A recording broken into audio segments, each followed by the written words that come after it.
Rank 1. The peasant farmer. You were born into this, and unless something changes, you'll die in it too. Mud brick house, 2 rooms, a straw mat, a clay pot. The Nile is your entire life. 3 seasons define you. Akhet, the flooding. You don't farm, you repair canals, haul stones, build things for people you'll never meet. Peret, the growing season, fields at sunrise.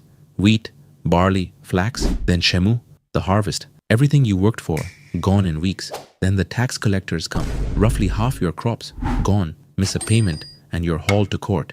Meals are bread, onions, and beer. Meat is a festival luxury. You're not a slave, but you're bound to this land, this river, this cycle, in a way that feels the same. The only way out? Learn to read. And to read, you need money for school. And you don't have money. You plant the seeds. You wait for the flood. Rank 2. The soldier. Your neighbor's boy joined the army. He came back from Nubia with bronze around his neck and land granted by the pharaoh. You've been thinking about it for 2 years, so you signed up. Training is brutal. Desert heat, wooden shield, bronze spear. The officers demonstrate once and expect you to follow. Fall behind, march further, complain, lose rations. Your unit is sent to Canaan. You've never left Egypt before. Everything feels wrong. In battle, the chaos is total. Chariots, screaming, languages you don't know. You do what you were trained to do. You don't think. You move forward. You survive. On the way home, bronze, linen, a carved ivory piece. Not much, but more than grain. When you return, a scribe measures your field. He says nothing has changed. You still owe the same taxes. The bronze around your neck says otherwise. Rank 3. The scribe. You are one of the luckiest people in Egypt. You just don't know it yet. Your father scraped together the school fees. You started at age 6. Training took a decade. Over 700 hieroglyphic signs. Discipline enforced by the stick. The Egyptian word for teach also means beat. You copy texts until your hand cramps, including the satire of the trades, a text mocking every other profession in Egypt, just to remind you how lucky you are to have a reed pen instead of a hoe. It works. Less than 1% of Egyptians could read and write. Scribes were exempt from manual labor and taxes. They received state rations of food and beer.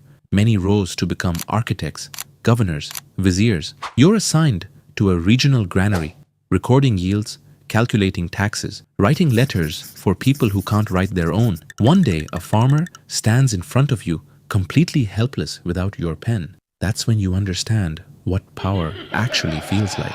Not bronze around your neck, a reed pen in your hand. Rank 4. The priest. You didn't choose this. Your father was a priest. His father was a priest. The position passed down like furniture. You serve in a temple of Amun in Thebes. Wab priest, a pure one. Your entire body shaved every other day. No fish, no wool. 4 ritual baths a day. A wrong word in the liturgy, a missed offering. And the consequences don't just fall on you. They fall on Egypt, or so it is written, and you believe it. The temple is also a business. It owns fields, granaries. The offerings placed before Amun every morning, the priests eat them by afternoon. You start at the bottom, rotating monthly shifts. Over years you rise. Lector priest, sem priest, and if you're very loyal and very politically careful, high priest. But the politics up there are vicious. For now, you shave your head and step into the sanctuary as the dawn light cuts through the stone. Rank 5. The nomarch. You govern a province. One of 42 nomes across Egypt. You control irrigation. You adjudicate disputes. You collect taxes for the pharaoh and take your cut. Life is very good. The pressure is constant. Strong pharaohs watch governors carefully. When nomarchs once became warlords, the kings of Egypt made sure it never happened again. So you are powerful, but not visibly too powerful.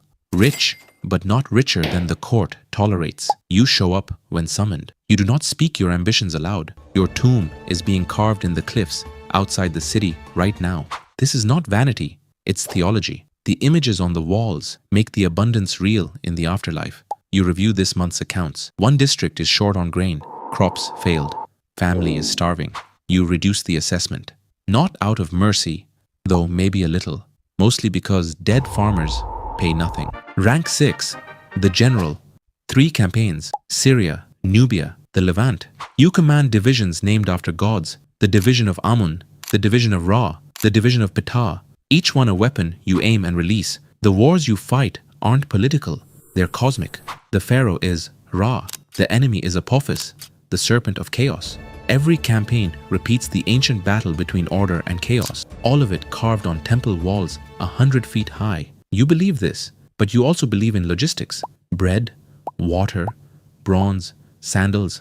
The generals who forgot logistics are buried in foreign soil. Your house in Thebes has a garden, a reflecting pool, servants, but you sleep lightly. The court is full of men who want what you have. And the pharaoh's favor is not a permanent condition. It is a weather system. Rank 7, the vizier. There is one person above you in all of Egypt. 1. You hold civil, military, treasury, judicial, and religious authority over the entire kingdom. Every petition flows through you. A farmer's land dispute, a general's request for troops, a noble's inheritance. It all ends on your table. You brief the pharaoh every morning. He tells you what he wants. You make it happen. You wear a plain white linen robe, deliberately plain, to show your commitment to Ma'at. You are the most powerful servant in Egypt, not a king, a servant. The distinction matters. Some viziers became pharaohs. Amenemhat I started as a vizier. That is not your ambition.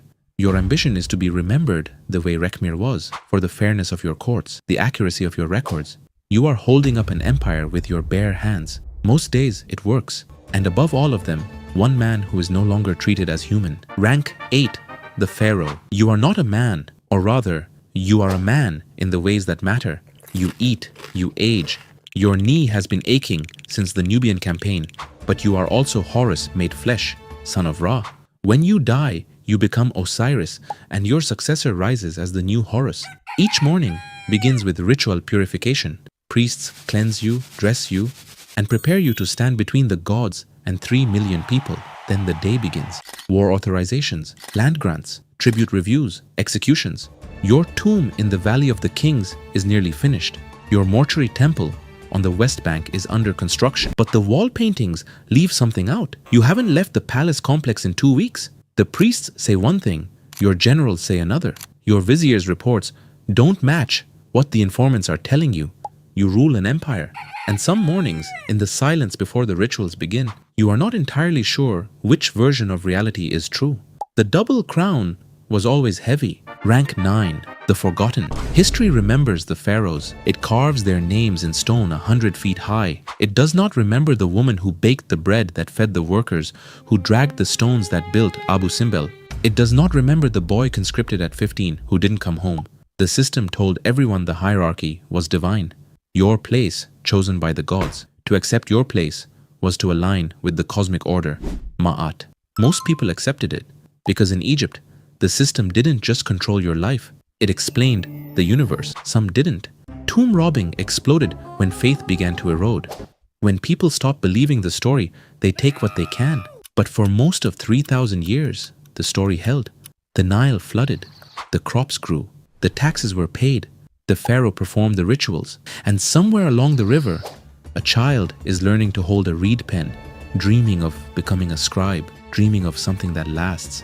Egypt was built on that dream. It lasted 3,000 years. The Nile was built on order, but Sparta was built on blood. Click here to see why your life in Sparta would be a nightmare from the moment you were born.